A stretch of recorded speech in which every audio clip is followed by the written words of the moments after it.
servant's heart. Welcome to the podcast.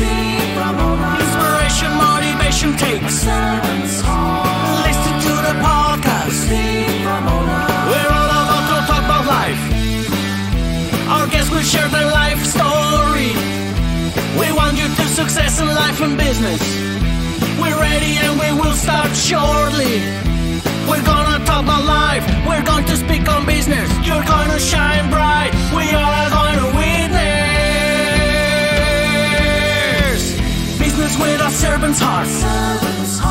With hosts Steve, Ramona, and Ray. Inspiration, education talks. Listen to the podcast.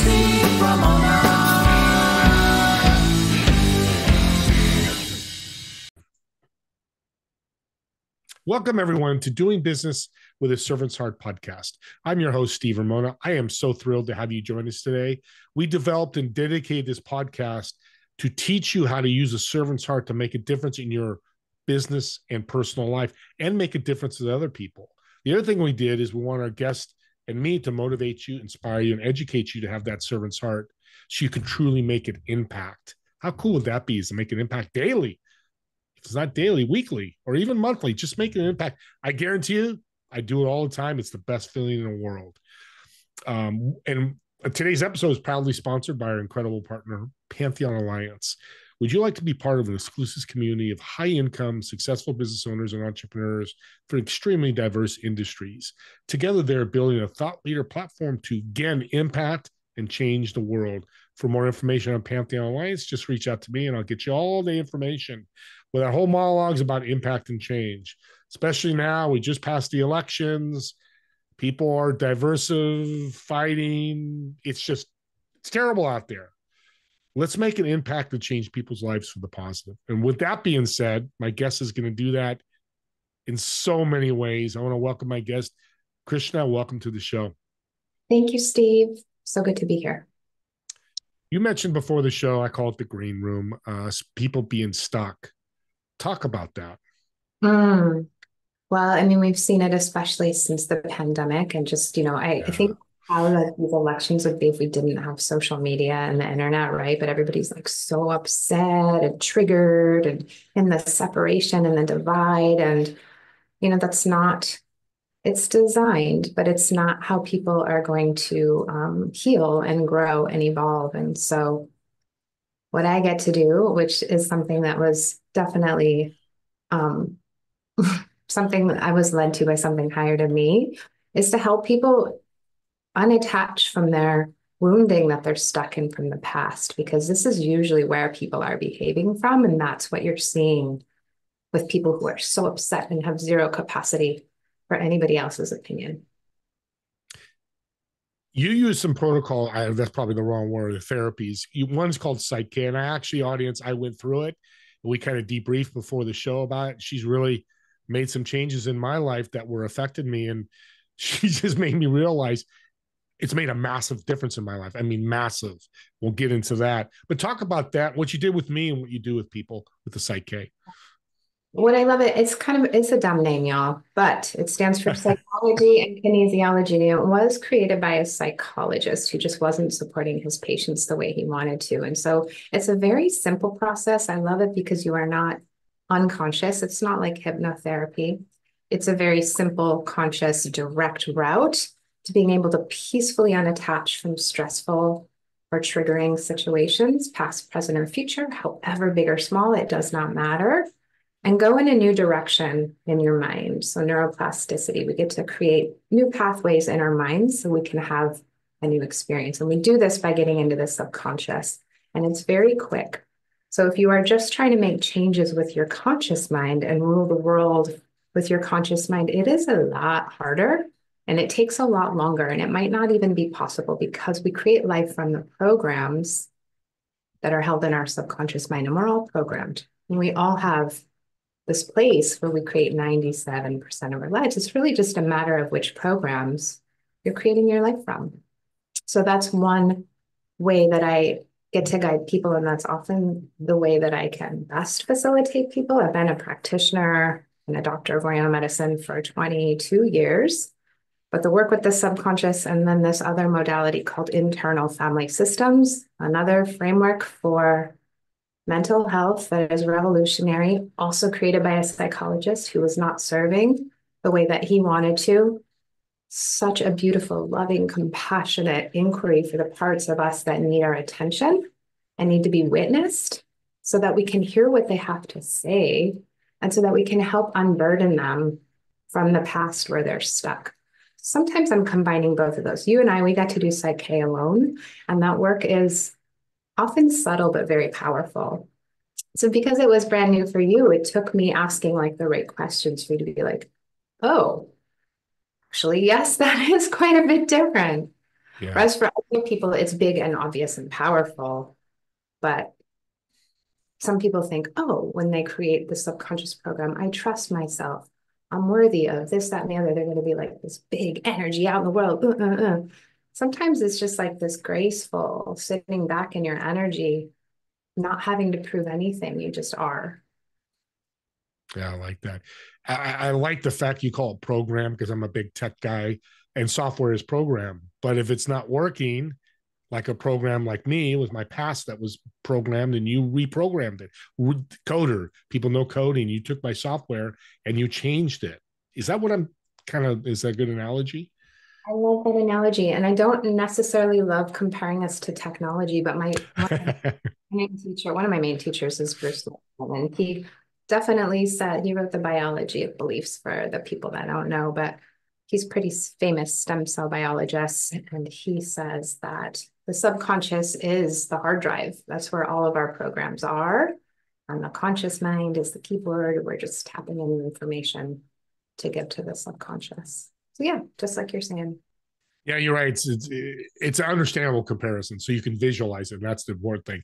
They're completely different. So don't tie computers to subconscious to ever do that.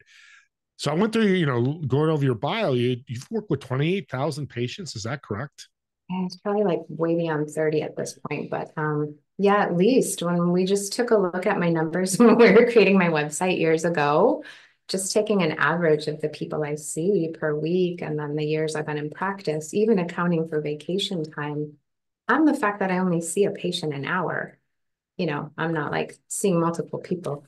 Yeah, at least I've been very, very blessed. Like if there's one thing that I was really natural and meant to do, it was facilitating and holding space. And I believe entirely that when we're seen and heard by the right person, that's half the healing. And I bring it up, Krishna, because I know why I bring it up. She's not a startup. She's just not beginning this journey. Not that because you got to start somewhere, but somebody's over 30,000 patients.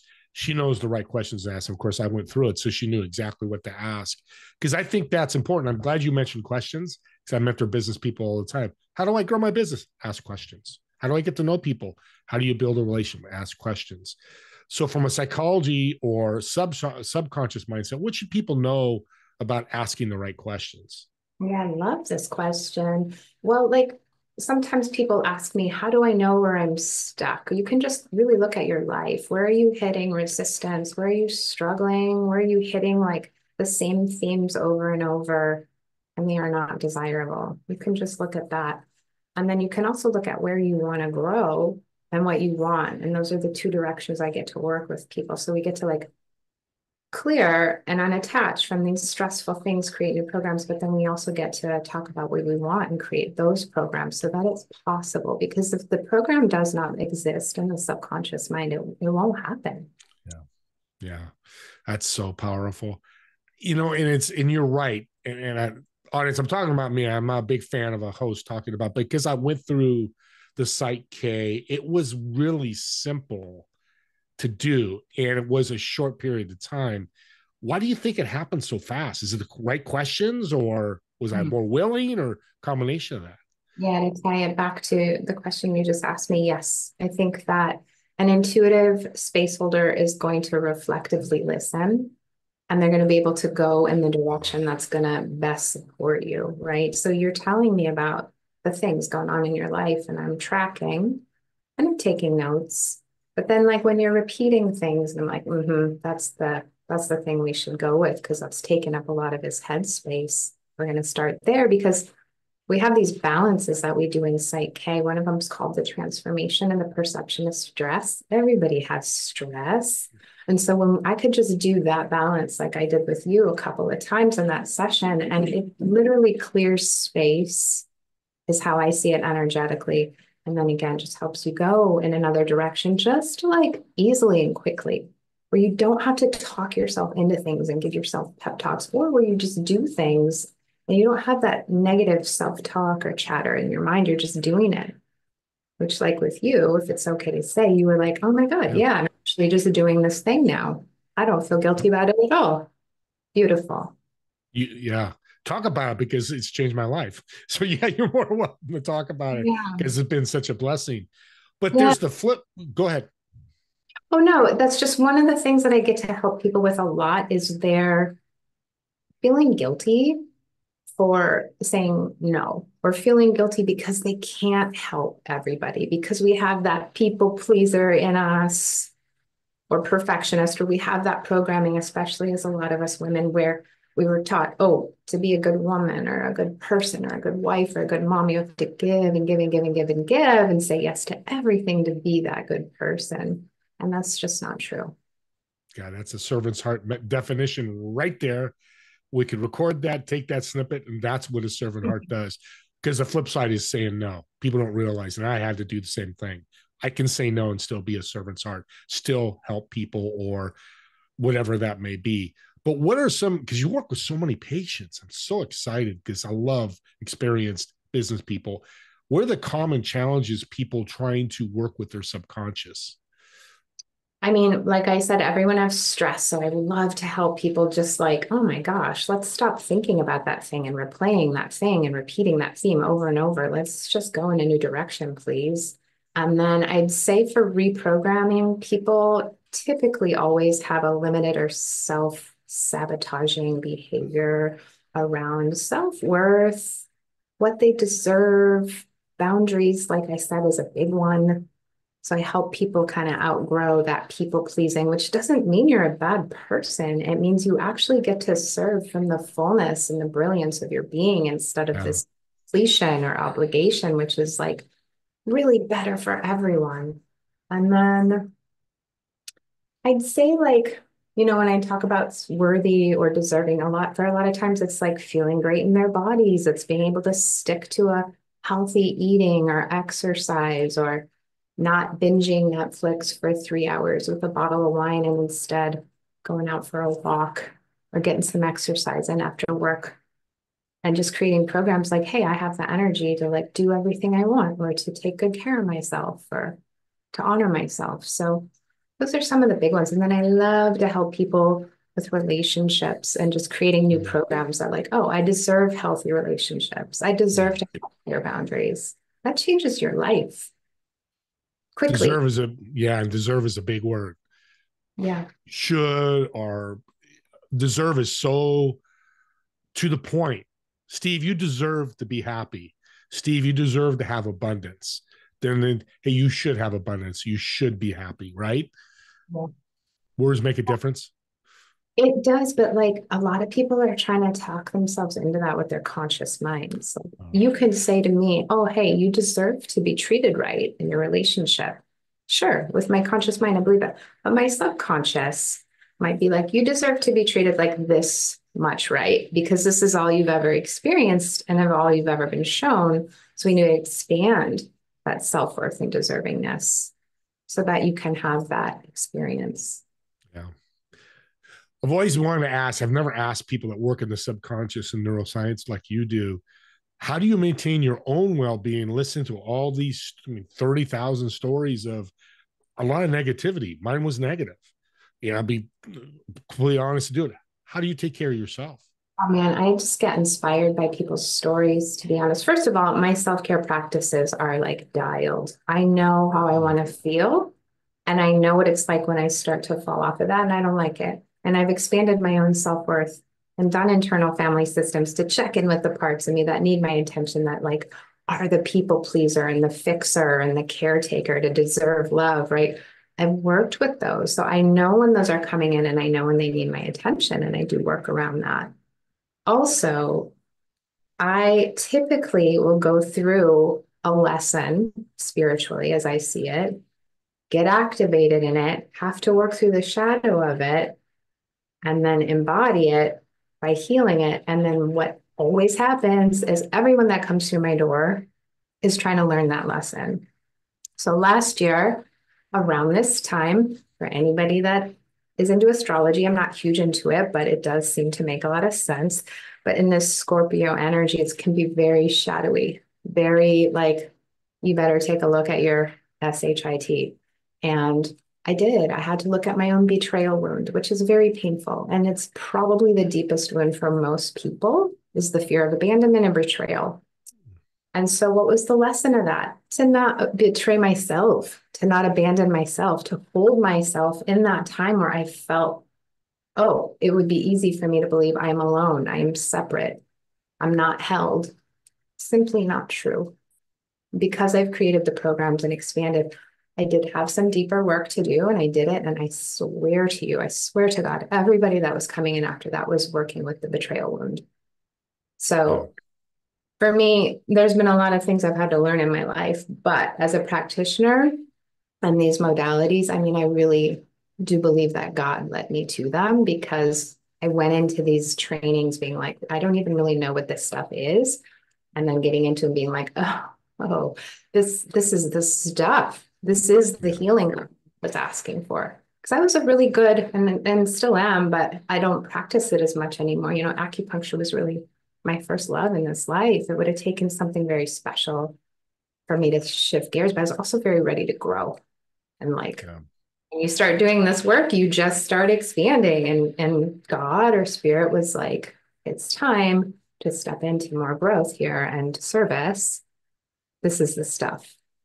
So for anybody who knows who, like in the therapy world, like internal family systems is just very special stuff.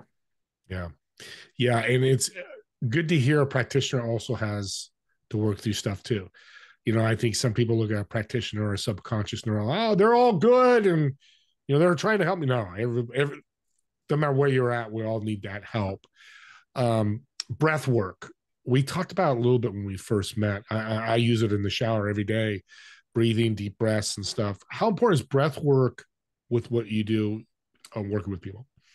The way that I guide breath work is kind of a separate, not separate, but it's a very different modality. And it's not the same kind of breath work that you can do in the shower or standing up or sitting up. You actually have to lay down, and it's kind of a double inhale and an exhale. And some people, if they've never done it, they're like, oh my God, I'm hyperventilating. You're not. You're using your breath to clear through a lot of density and stagnation. It's my favorite way to guide the emotions. There's a lot of crying that usually happens. We do some yelling to activate and open up the throat chakra. I have people that I've worked with for a very long time, and that's sometimes their favorite work to do with me. So sometimes we'll do a little IFS or Psyche and then do some breath work to like clear stuff out of the body. Yeah. Yeah. So it's very beautiful. And like the combination sessions that I get to do with people, I mean, they're so artistic and creative and in the flow, because it's like, however someone shows up is fine. And then I have all these frameworks that I'm blessed to guide people with. So you have a lot of incredible tools, which I've got. Psyche is one of those. Do you customize those to each person that you meet with? Yeah, for sure. So I have an option that people can just book time with me. So it's 90 or 120 minutes. And then, like I said, we just kind of chat. We can talk as much or as little as somebody wants to. It doesn't really matter, because I do read energy pretty well. And, you know, if somebody comes in here and they're just like already like ready to rest, you know, we might not get into stuff where you have to think about your stress or talk to we might just do some breath work.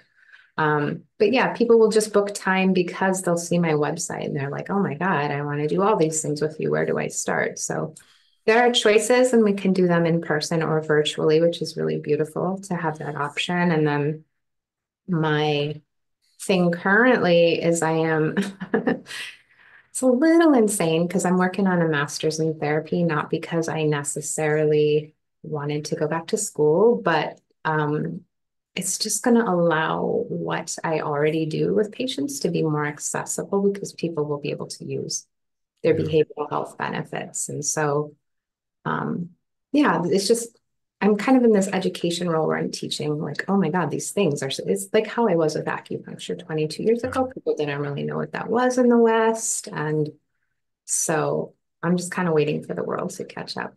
I think what I do Amen. is literally what AI is probably trying to do. It's just that I'm going to be one of the people that holds space in a human way. I love it. Humanizing is so big. And I Yeah. love a practitioner as it goes back to school audience, whether it's Krishna or somebody else, somebody's educating themselves, no matter what, a business coach, mindset, neuroscience, if they're out there educating, that's a person you want to work with, I think. That's my opinion, because they're always trying to be better, which when you're better, as that patient, I'm better because I get to learn more and you get to teach me more and educate me and help me grow. I think it's powerful. We come to the end here, which blew me away because I looked at the time going, where did time go? But I knew with you it would do that. Let's do a little improv. Let's learn a little bit more about you. How's that sound? That sounds great. Let's do it. You got a reservation at a restaurant, table of 4. You're obviously going to sit in one of the chairs. In the other 3 chairs, dead or alive, who would you invite? Why would they be invited? And what food would you order? Yes. Oh my God. I would love to meet Jesus for sure. And I'd love to meet Mary. And let's just bring in like let's see, I have to choose between Buddha or Kuan Yin. That's a really tough You one. can have 4 chairs. I could add an extra chair for you. It's your table. Holiness. Okay, I'm gonna bring in all the holiness. Like, why? If I have that option, I'm gonna bring in all those 4 people for sure. Beautiful, beautiful. What are we Yeah. eating? I think that we should probably have a spread because, I'm not sure if people are going to be wanting to eat vegan or vegetarian or raw. They might want to, Yeah, Buddha, Kuan Yin, maybe they might be on yeah. the clean vibration diet, whereas, some of us might need some meat and some salad. I love a spread every time somebody answers it with that because you want to chat. You get those 4 people in your chair, you're not going to be sit there cutting your steak. You want to be finger foods going, okay, I got this question because you're going to ask a ton of questions. Yeah, definitely. And I'd bring a 6 chair, just sit behind and listen because I love that what you Right. would ask. Oh man. That'd be Krishna, I want to thank you so much for being an incredible guest, being humble, and for working with me and making me an example of what can be done. I'm completely different now as I'm listening to you. Things are popping in my head like what have changed, and I want to thank you for that.